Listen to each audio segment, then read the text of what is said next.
Hi friends, అందరికీ నమస్తే.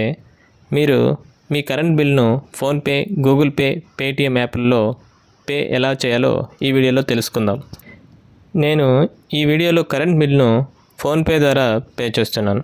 అందుకోసం నా ఫోన్పేలో ఓపెన్ చేసి వీడియోలో చూపినట్లు స్కానర్ను ఓపెన్ చేసి మనకు ఇచ్చినటువంటి కరెంట్ బిల్లోని క్యూఆర్ కోడ్ను స్కాన్ చేస్తే మనకు ఎంత పే చేయాలనేది చూపిస్తుంది.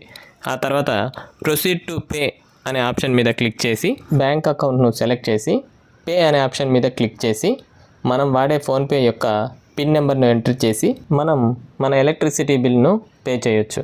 ఇదే విధంగా గూగుల్ పే లేదా పేటిఎం యాప్లో కూడా క్యూఆర్ కోడ్ను స్కాన్ చేసి పేమెంట్ అనేది చేయొచ్చు.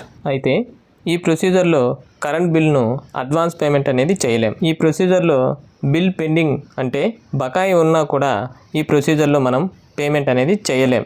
ఎందుకంటే ఇచ్చినటువంటి బిల్లులో క్యూఆర్ కోడ్ అనేది రావడం లేదు. అన్నిటికన్నా ముఖ్యం, బిల్ పే చేయాలంటే మన దగ్గర ఖచ్చితంగా కరెంట్ బిల్ అనేది ఉండి తీరాలి.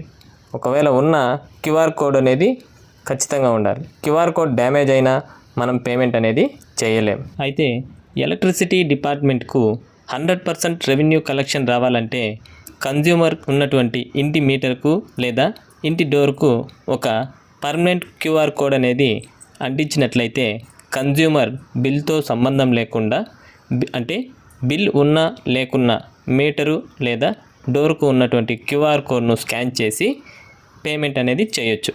దీనివల్ల డిపార్ట్మెంట్కు 100% కలెక్షన్ అవుతుంది.